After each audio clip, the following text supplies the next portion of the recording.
El sermón de hoy, ya pueden sentarse. El sermón de hoy lo he titulado La soberanía de Dios en la salvación del hombre.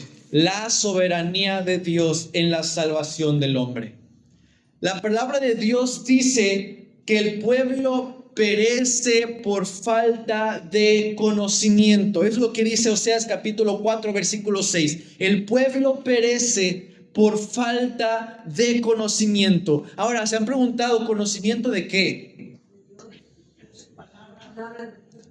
El mundo está tan preocupado porque la juventud de hoy se prepare y tenga maestrías, licenciaturas, doctorados, tenga conocimiento de todo tipo. De hecho, normalmente en nuestra actualidad, la cosmovisión del mundo de hoy es que si tú no tienes cierto grado de estudios, tú eres un don nadie. Tú eres un don nadie en esta vida. La gente se esmera por llegar a alcanzar cierto aspecto de conocimientos y ser reconocido como alguien entendido, como alguien conocedor en su área. Pero ¿saben qué? Dice la Biblia que el pueblo perece por falta de conocimiento. Y no es por falta de conocimiento académico, no es por falta de conocimiento científico, es porque hay falta de conocimiento de Dios. El pueblo perece porque el pueblo no conoce a su Dios, al Dios de la Biblia. Y algo que podemos ver a lo largo de la Biblia con respecto a Dios, entre muchas cosas que podemos decir con respecto a Dios, es que Dios es soberano. Dios es soberano. Muchos se preguntarán qué significa que Dios es soberano. Yo creo ya todos tenemos alguna idea, y más mis queridos alumnos que vienen los viernes, yo creo que ya tienen una idea de qué es la soberanía de Dios. Y la soberanía de Dios significa que Dios hace las cosas como quiere, donde quiere, con quien quiere, cuando quiere, y nadie le puede decir qué hacer. Nadie le puede reclamar, nadie le puede decir nada, porque Él es soberano, tiene la capacidad de hacer todo lo que quiere, y porque Él está encima de todas las cosas, y porque Él es el creador de todas las cosas, y es esa razón por la que tiene dominio y soberanía sobre todo. Él tiene el perfecto control de todas las cosas, de todas las cosas. Dice el Salmo 115, versículo 3, nuestro Dios está en los cielos y todo lo que quiso ha hecho. Y dice el Salmo 135, 6, dice, todo lo que Jehová quiere, lo hace en los cielos y en la tierra, en los mares y en los abismos. Yo creo que no necesitas hacer una exégesis, una interpretación exhaustiva para entender qué está tratando este pasaje. Es más que claro. Dios hace lo que quiere. No hay nada tan grande en el universo que Dios no puede controlar. Y no hay nada tan pequeño que pase de la vista de Dios. Dios tiene el control de todo. Pero nosotros como iglesia estamos viviendo en una localidad, estamos viviendo en un entorno, estamos viviendo en una sociedad donde no se le da prioridad a esto. Las cosas para la gente suceden a veces por casualidad, y para la gente las cosas suceden por el esfuerzo propio.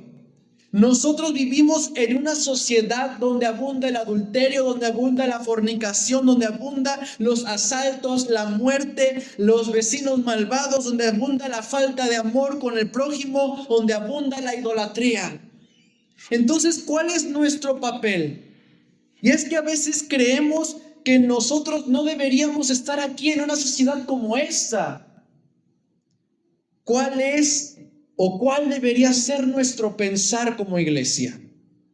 No debemos pensar de ninguna manera que no debemos estar en un entorno así. Al contrario, debemos preguntarnos ¿para qué estamos aquí? ¿Para qué? ¿Cuál es el propósito divino? Porque detrás de todas las cosas está la soberanía de Dios.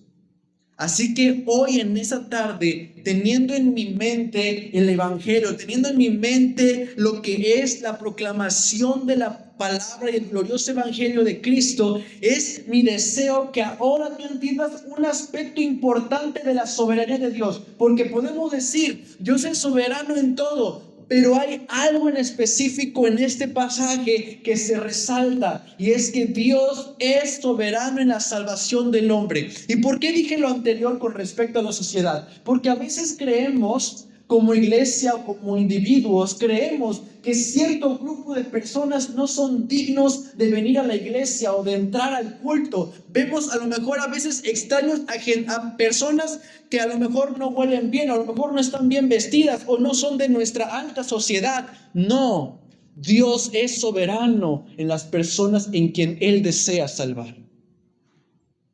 Es nuestro deber entonces proclamar el Evangelio a toda clase de personas, de alta, de media o de muy baja sociedad. Porque sabes que así como Dios es soberano en salvar con quien quiere, a quien quiere, Él decidió salvarte a ti.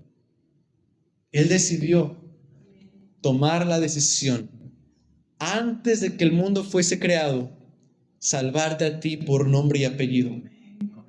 Entonces es nuestro deber como iglesia prestar atención a lo que la Biblia dice con respecto a la salvación. La salvación de las personas, escúchame bien esto. La salvación de las personas allá afuera no depende de las personas. La salvación de las personas depende de Dios. No depende de las personas. Dios imparte su misericordia con quien quiere. Y eso implica que no hay pecador tan malvado, no hay pecador tan desgraciado que Dios no pueda salvar. Porque hemos encontrado en la historia humana grandes hombres pecadores que por la gracia de Dios fueron salvados. Y sabes que yo espero que tú te reconozcas como alguien así, como alguien indigno y pecador que Dios salvó. Porque Pablo mismo dijo, el religioso y moralista Pablo dijo, porque esta es la realidad, que yo siendo pecador, Él me salvó. Es lo que dice precisamente en Tesalonicenses. Yo siendo pecador, Él me salvó a mí. Así que la vida y la salvación de cada pecador depende únicamente de Dios y no de nuestro esfuerzo. Así que Dios puede salvar hasta el más vil pecador, drogadicto, idólatra y fornicario, y puede hacerlo porque es con respecto a su soberana misericordia de nuestro Dios. Así que vamos a entrar entonces en materia, a entender qué es lo que dice el pasaje que acabamos de leer. Pero antes de entender el pasaje, debemos entender el contexto de la carta. Quiero darte algunos datos con respecto a la carta a los romanos. Y antes que nada, debemos recordar algo muy importante con respecto a la carta a los romanos. Y por si no lo sabías, la carta a los romanos es una carta. Por si no lo sabías. Y lo digo porque a veces se nos pasa por alto de que la carta a los romanos es una carta, no es un tratado teológico que fue entregado a un seminario teológico que fue hecho por doctores en teología. No, fue una carta escrita para un grupo de personas comunes y corrientes como tú y como yo. Fue para personas que iban a entender la realidad de lo que aquí está diciendo. No fue escrita para personas doctas y con gran conocimiento teológico. No, fue escrita para personas comunes y corrientes. Y eso es importante entender porque lo que Pablo está escribiendo en este pasaje, como fue necesario para ese grupo de personas comunes y corrientes, también es necesario para ti. Ahora, Pablo envió esta carta a los romanos con un propósito, Pablo tenía el propósito de que los lectores conozcan y entiendan que Dios tiene el control en la salvación de todos mediante el evangelio, específicamente con respecto al tema de la justificación del hombre. El tema principal de la carta es la justicia de Dios y se desarrolla de esta forma. Pablo empieza hablando de que Dios es justo. El ser humano no tiene justicia propia. Luego pasa a hablar de que el hombre no puede estar bien con Dios y por eso está condenado eternamente. Luego Pablo habla entonces de que la única solución es que Dios justifica al hombre de sus pecados por medio de Jesucristo, y posteriormente habla acerca de que Dios ha decidido salvar a un puñado de hombres y mujeres inmerecedores de su misericordia y derramar sobre ellos su amor salvador. Ese es al menos un poco del contexto de toda la carta a los romanos. Podemos entonces también decir también, aparte de eso, de que demuestra después del capítulo 12 en adelante cómo esa salvación se demuestra en actos de un cristiano que de verdad fue salvado. Así que vemos que esa misericordia que Dios derrama sobre los hombres es una misericordia soberana, es una misericordia que fue derramada por Dios porque Dios así lo quiso. Dios derrama su misericordia en quien quiere, y en quien no quiere derramarla no lo hace. No lo hace. Vemos, por ejemplo, que antes de entrar al texto que acabamos de leer, habla acerca desde los versículos 9 al versículo 13, muestra que Dios escogió a Isaac y no a Ismael. Dios escogió a Isaac y no a Ismael para que de Isaac viniera la descendencia. Y luego dice que Dios escogió a Jacob antes de que él naciera, es decir, antes de que hiciera algo bueno o malo. Y luego dice: a Jacob amé y a Esaú aborrecí. Entonces vemos en estos pasajes lo que Pablo está diciendo es que Dios escoge al final de cuentas. Podemos mencionar, por ejemplo, quién era Jacob o cómo era Jacob. ¿Qué es lo que más se resalta de Jacob? Era tramposo, lo acabamos de leer con respecto a Isaac también, que era un mentiroso, Isaac, y Jacob era un tramposo. Pero Dios decide escoger. Dios decide escoger a estos hombres y no a otros. Y eso es lo que vemos en toda la historia de la redención, en toda la historia de la Biblia. Dios decide escoger a cierto grupo de personas. Dios decide escoger a cierto tipo de personas. Por ejemplo, Dios decide escoger entre un montón de ciudades fuertes, grandiosas. Dios decide escoger a un pueblo tan pequeño como Israel. Dios decide escoger a un hombre tartamudo para llevar a la libertad al pueblo de Israel, y ese hombre fue Moisés. Y ahora tenía otro hombre que era su hermano, que era Aarón, que tenía buen habla. ¿Por qué no usó a Aarón? Porque Dios decidió usar a Moisés. Vemos otro ejemplo. Dios decide escoger al último de los hermanos, al menos conocido, el pastorcillo de ovejas. Dios decide escoger a un hombre que nadie le interesaba. Dios decide escoger a David. Y vemos, por ejemplo, Dios decide escoger a un hombre como Jonás para ir a predicar a Nínive, a un hombre terco, necio y enojón. ¿Por qué Dios no escogió a otro profeta? Porque yo estoy seguro que había mucho más profetas, pero Dios decide escoger a Jonás para ir a hablarles a Nínive. Y vemos, por ejemplo, Jesús viene a la tierra y Jesús decide escoger entre una gran multitud. Pudo haber escogido a hombres conocedores de la palabra, conocedores de la ley. Dios decide escoger a hombres sencillos, comunes y corrientes, pescadores, que trabajaban en los impuestos, hombres también que eran revoltosos, que trabajaban para los celotes. Dios decide escoger a hombres que parecían no tener comunión nada con lo que es Dios. En la historia de la Biblia vemos que Dios decide hacer cosas así. Dios es soberano en decidir quién sí y quién no. Muchos al pensar esto pueden llegar a la errónea conclusión de que Dios es injusto. De que Dios es injusto. Como un Dios de amor, como alguien que dice amar a alguien y dice aborrecer a otra persona, porque Dios dice en su palabra, amó a Jacob y aborreció a Esaú. ¿Cómo es que alguien que dice ser amor aborrece a alguien? Pareciera que Dios es injusto. Y quiero que me preguntes, ¿qué significa esto? Vamos, pregúntame, ¿qué significa? Qué bueno que me preguntes, porque aquí está la respuesta. Pablo dice, ¿quién eres tú para que alterques con Dios? ¿Quién eres tú para decirle a Dios qué hacer? Es lo que dice, es lo que responde Pablo más adelante. ¿Quién eres tú, oh hombre, para que alterques con Dios? En otras palabras, ¿quién te crees tú para juzgar al Dios justo cuando Él decide hacer algo? Entonces, ¿es Dios injusto por amar a Jacob más que a Esaú?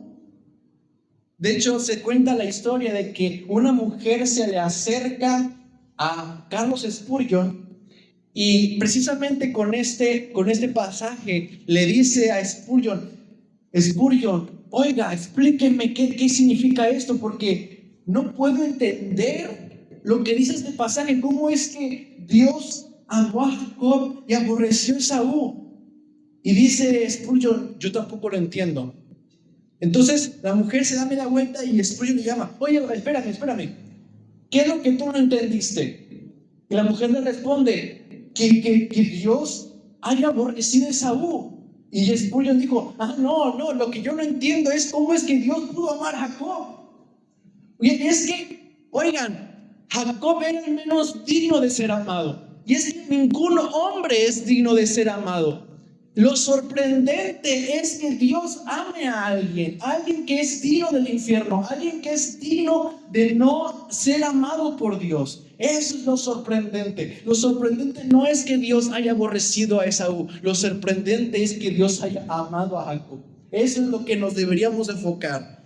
Así que, habiendo visto el contexto, vamos entonces al primer punto, que lo he titulado: Dios no es injusto por mostrar misericordia a uno y no a otro.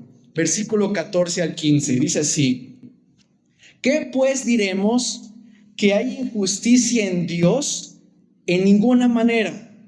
Pues a Moisés dice: tendré misericordia del que yo tenga misericordia y me compadeceré del que yo me compadezca. Así que la pregunta ¿es Dios injusto? ¿Ustedes qué dicen? ¿Qué dice el público? No, Pablo da un rotundo no. De ninguna manera Dios puede ser injusto por darle misericordia a uno y no a otro. Dios no es injusto. Ahora, quiero hacerte una pregunta. ¿Crees tú ser lo suficientemente bueno como para alcanzar a ser alguien llamativo para Dios, como para decir, oye, esta persona me agrada? ¿Crees ser tú una persona agradable para Dios? De que, oye, qué buen compadre, lo quiero como para mi reino. Hermanos, cuando entendemos la soberanía de Dios en la misericordia, en decidir a quién sí y a quién no, entendemos entonces que ninguno de nosotros es digno. Ninguno de nosotros es digno. Pablo quiere hacernos entender que el hecho de que Dios escoja a quienes salvar no es algo nuevo. Pablo mismo, siendo conocedor del Antiguo Testamento, mostró en Éxodo 33:19 que lo que Dios mismo declaró a Moisés, que él daría misericordia a quien le plazca. Observen lo que dice Éxodo 33 al 19.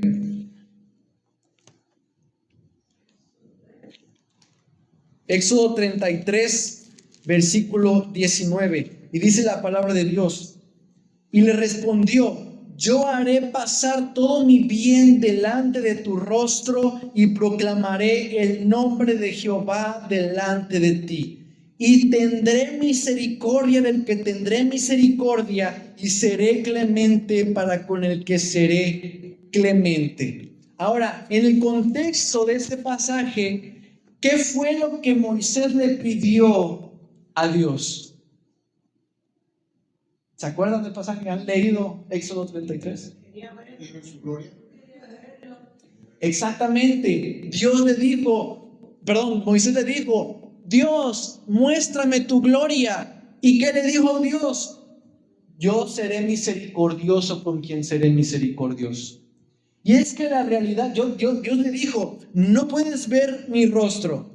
Pero él dijo: yo haré pasar delante de mí y proclamaré mi nombre y seré misericordioso con quien seré misericordioso y seré clemente con quien seré clemente. ¿Sabes qué? Dios al final de cuentas le estaba mostrando su gloria. ¿Sabes cuál es la gloria de Dios? La gloria de Dios es que Dios sea misericordioso con un montón de pecadores. Ahora, para que entiendas un poco el contexto de este pasaje y para que entiendas un poco de lo que está pasando aquí, por si no te habías dado cuenta, Éxodo 33 está después de Éxodo 32.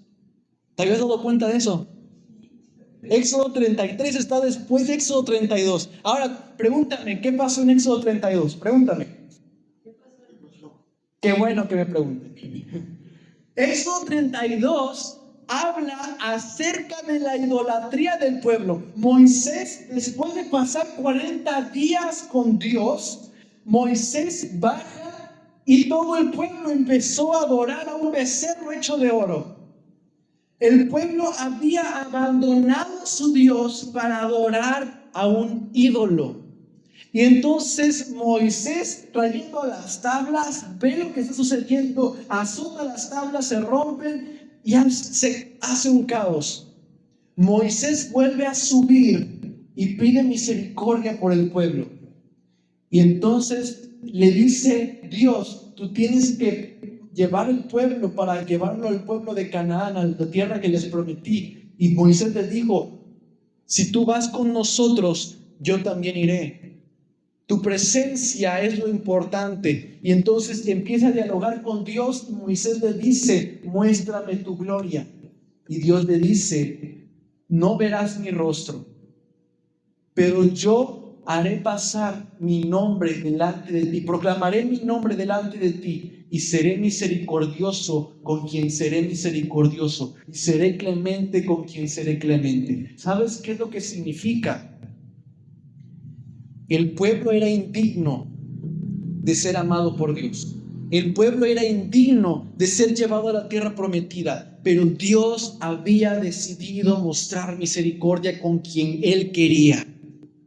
Eso es lo que está tratando de decir Pablo a través de mostrar a través de este pasaje lo que está diciendo con respecto a la misericordia de Dios. ¿Se dan cuenta que el pueblo de Israel, que merecía ser destruido por su idolatría, el pueblo había pecado contra Dios? Ellos no merecían misericordia, sino juicio. Y lo que está diciendo este pasaje es que Israel pecó contra mí, como si es lo que dijera Dios: Israel pecó contra mí, me ha abandonado por un animal hecho de oro para adorarlo como su Dios. Pero yo tendré misericordia de quien yo tenga misericordia y me compadeceré de quien yo quiera. Y esa es la base de la salvación de todo ser humano, porque ningún ser humano es digno de la salvación de Dios. Eso es lo que está tratando de decir Pablo.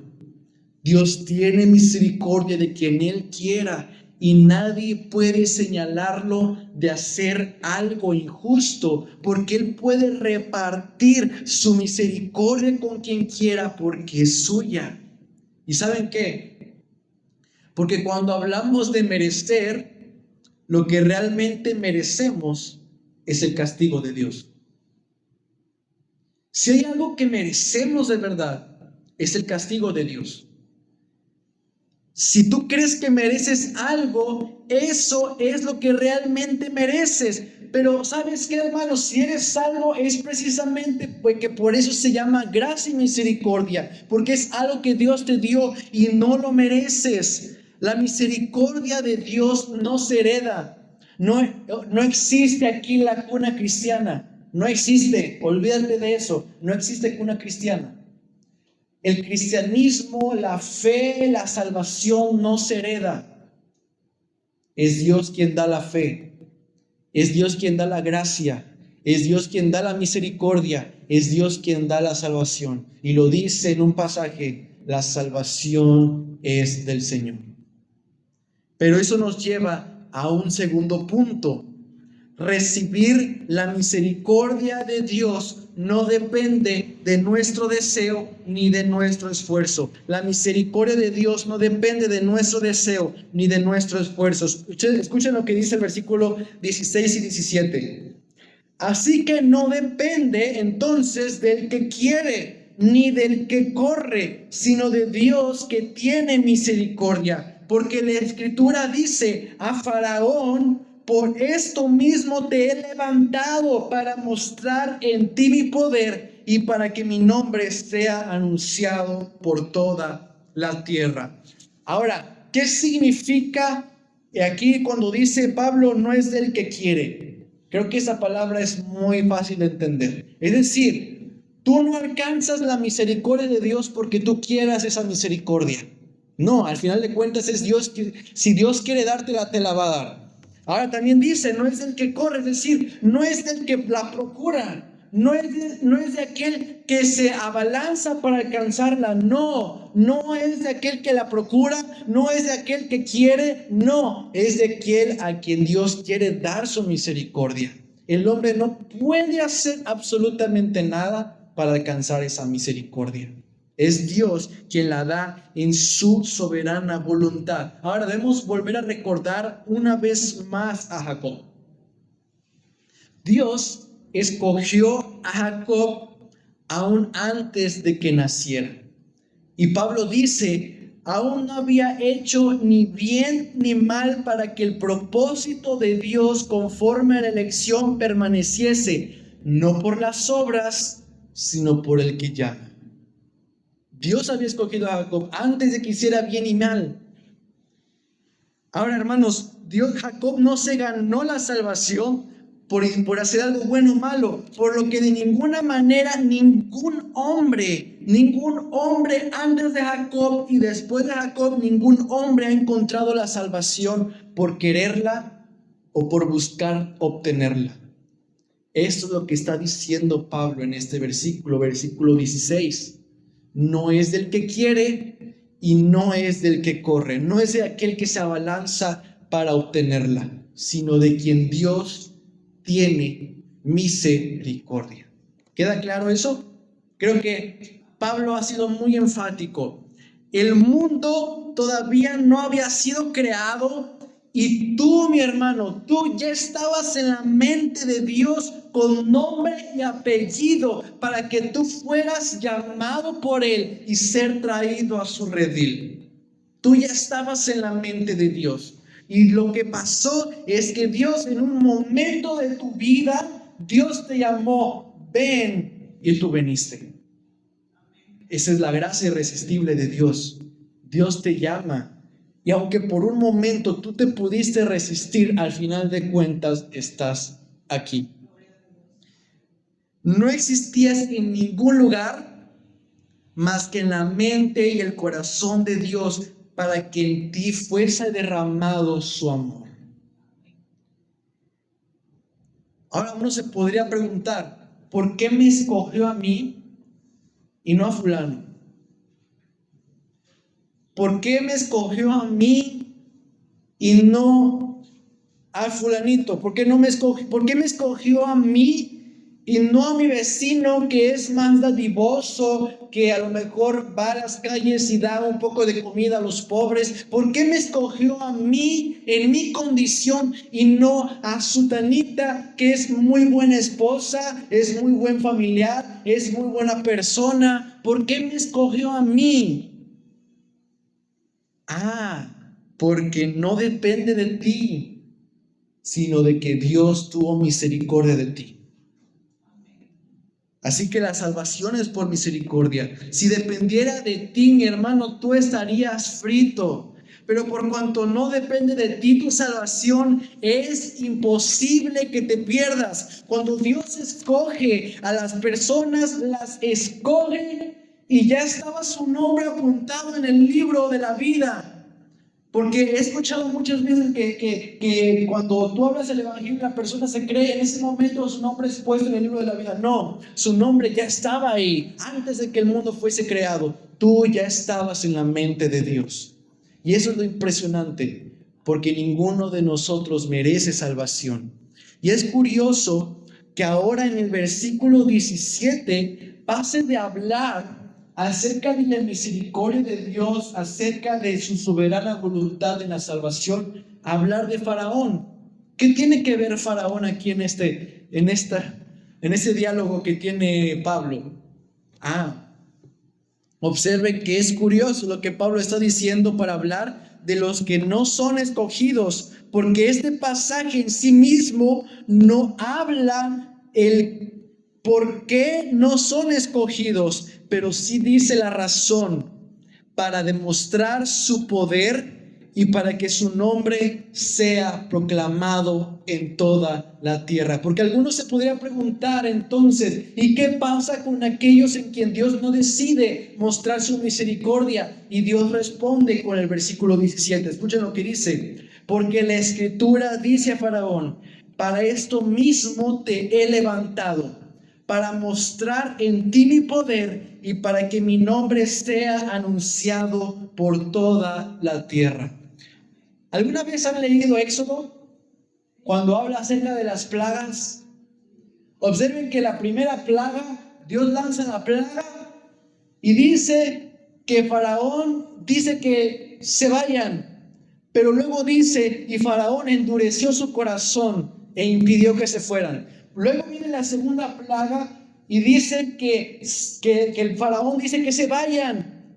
Y luego dice que Faraón endureció su corazón y impidió que se fueran. Pero luego dice en otro punto que viene otra plaga y dice que se vayan. Y Faraón dice, y dice la palabra de Dios, que Dios endureció el corazón de Faraón.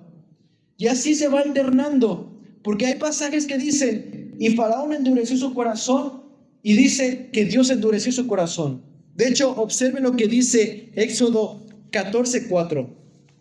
Éxodo 14:4, antes de que el pueblo de Israel pasara del Mar Rojo, Éxodo 14:4 dice, y yo, es decir, está hablando Dios, yo endureceré el corazón de Faraón para que lo siga. ¿Y con qué propósito? ¿Por qué no simplemente lo detuvo? ¿Por qué Dios quiso que Faraón los persiguiera? Porque dice, y seré glorificado en Faraón y en todo su ejército, y sabrán los egipcios que yo soy Jehová. Y ellos lo hicieron así. ¿Quién endureció el corazón de Faraón? ¿Y por qué dice que Faraón endureció su corazón? Las dos cosas. Faraón decidió voluntariamente endurecer su propio corazón, actuar con dureza y no atender a las señales que Dios estaba dando. Porque las señales eran evidentes y Faraón no atendió esas señales. Pero también la realidad es que Dios endureció el corazón de Faraón para que se perdiera, no para glorificarse en él. Y esa es la realidad con todos los hombres que no se salvan. No se salvan porque Dios quiera que se pierdan. No se salvan porque de esa manera Dios es glorificado. Ahora esa es una realidad que nos pega. Y es por eso que Pablo empieza dando la pregunta, ¿y Dios es injusto? De ninguna manera. Porque al final de cuentas, Dios da misericordia a quien quiere. Observen lo que dice 2 de Pedro 3:9. Segunda de Pedro, capítulo 3, versículo 9.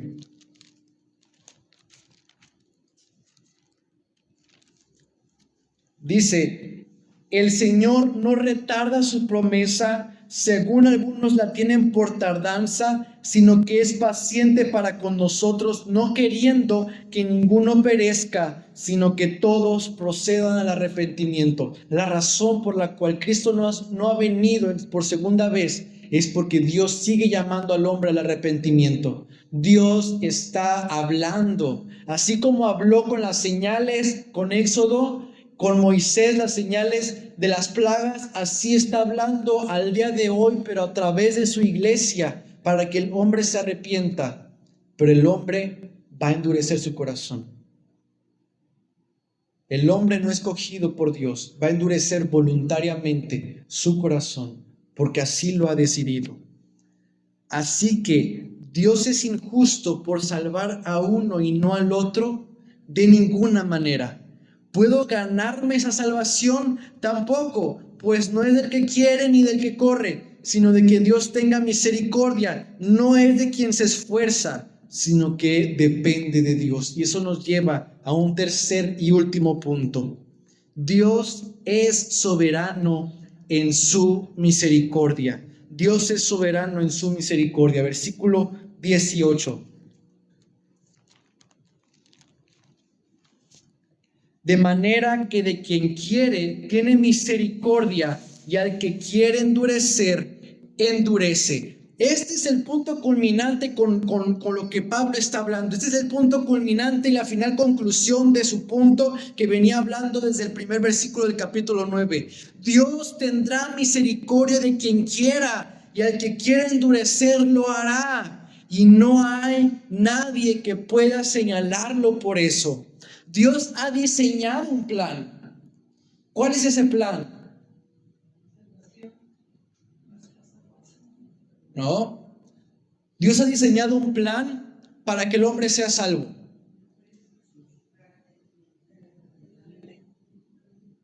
El Evangelio. El Evangelio es el poder de salvación para todo aquel que cree, al judío primeramente y también al griego. Y dice también en Romanos 10 que si tú confesares con tu boca a Jesús como Señor y creyeres en tu corazón que Dios lo levantó de entre los muertos, serás salvo. El Evangelio es el plan de Dios.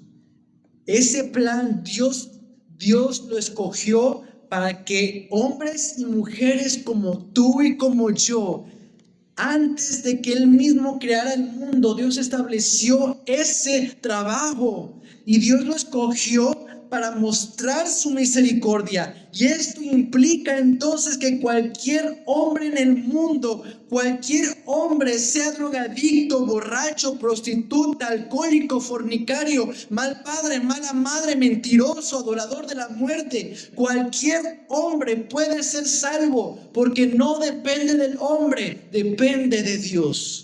No hay hombre con corazón tan duro que Dios no pueda romper y darle uno nuevo. ¿O es acaso el hombre más poderoso que Dios, como para que él pueda endurecer su propio corazón tanto que Dios no pueda con él? Dios tiene el poder de romper el corazón tan duro. Aún aquellas personas que tú crees, a quienes les has hablado el Evangelio una y otra vez, una y otra vez, una y otra vez, y no han hecho caso. Y ellos endurecen su corazón, pero no pueden endurecerlo tanto que Dios no pueda responder. Dios puede con ese corazón duro. No hay hombre tan malo que Dios no pueda salvar. ¿Por qué? Porque si Dios tiene misericordia de esa persona, entonces esa persona sí o sí será salva. Porque cuando Cristo murió en la cruz, y esta es la razón, cuando Cristo murió en la cruz, lo hizo cargando con el pecado de todos sus escogidos. Y si Cristo cargó con el pecado de todos sus escogidos, entonces es imposible que un escogido suyo se pierda. Porque entonces la muerte de Jesús fue en vano para esa persona. No hay ningún escogido de Dios en el infierno. todos los escogidos de Dios serán salvos. Pero por cuanto Él murió y resucitó en victoria, cada hombre escogido por la misericordia de Dios será salvo. Así que las personas se pierden, no porque no hayan sido escogidas, sino porque esas personas voluntariamente deciden no obedecer la voz de Dios. Esas personas deciden voluntariamente no rendirse a Él, voluntariamente. Dios no obra en los corazones de los hombres para que no crean, sino para que crean y sean salvos. Jesús vino al mundo no para salvar al mundo, sino a los escogidos de Él. Y ese es el punto focal. Todo esto Dios lo hace voluntaria y soberanamente. Así que para terminar, hermanos, si tú eres salvo, mi exhortación es que te llenes de gratitud por Dios, porque Él pensó en ti. Él pensó en ti para salvarte, para que tú fueras suyo y fueras llamado hijo de Dios, y nada puede arrebatarte de Él. ¿Qué nos separará del amor de Dios? Tribulación, angustia, hambre, desnudez, peligro o espada. Y termina diciendo Pablo: por lo cual estoy seguro que ni la muerte, ni la vida, ni ángeles, ni principados, ni potestades, ni lo presente, ni lo porvenir, ni lo alto, ni lo profundo, ni ninguna otra cosa creada nos puede separar del amor de Dios que es en Cristo Jesús, Señor nuestro. Dios te escogió a ti para que tú seas hijo de Dios, y la promesa es que todas las cosas te van a ayudar a bien para que en ti sea forjada la imagen de Cristo. Así que podemos responder entonces, ¿cuál es nuestro propósito como iglesia? ¿Se acuerdan que les dije cuál es nuestro propósito? Nuestro propósito como iglesia, debemos pensar, es esta la respuesta. Porque allá afuera hay muchas personas que son escogidas por Dios. Muchas personas que son escogidas por Dios por nombre y apellido, así como tú en un momento. Y que ni tú ni yo lo sabemos quiénes son. No sabemos quiénes son los escogidos, pero que están vagando sin rumbo, sin pastor. No sabemos quiénes son, y es por eso que tenemos la labor como iglesia de ir y evangelizar a cualquiera que se nos ponga enfrente, porque no sabemos quiénes son los salvos. Pero Dios nos mandó a ir y decirle a esas ovejas perdidas: vengan al redil. Vengan con el buen pastor, porque habrá entre muchas personas que le hablemos el evangelio, habrá siempre un escogido que oirá y escuchará el evangelio y vendrá a su redil y será salvación para él. Esa es nuestra labor. Y eso es lo que debemos entender con respecto al tema de la soberanía de Dios en la salvación del hombre. No solamente el hecho de que tú has sido salvo soberanamente, sino que ahora tenemos la labor de ir a hablar el evangelio, porque hay personas que son escogidas por Dios y que no han sido llamadas por Él para salvación.